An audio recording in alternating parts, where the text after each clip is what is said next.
Welcome to my YouTube automotive channel. In today's video I have a 2014 Dodge Journey and I will show you how to remove and replace the engine air filter. This video will apply to Dodge Journeys made from 2011 all the way up to 2020.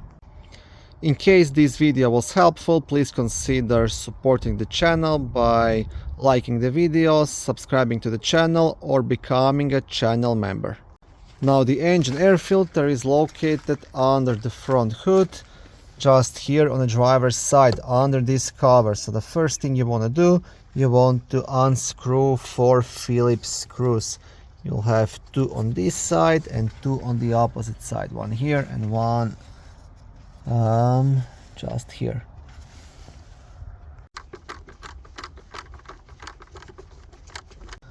Now one more tip, you don't have to remove these screws all the way, just unscrew them enough so you'll be able to leave the cover, so you can leave them inside. Okay, so once you have all of these screws loose, you just want to leave this cover up and you will get access to the filter, right? And you should have enough space just to pull the filter out. In case you cannot remove it, then you will have to loosen up this Phillips screw right here to be able to pull the cover off this rubber hose, and you'll have to pull off actually this rubber hose here as well, and then completely remove the cover. But that will not be necessary because you should be able just to remove the filter through this opening here. Okay, now I'll show you.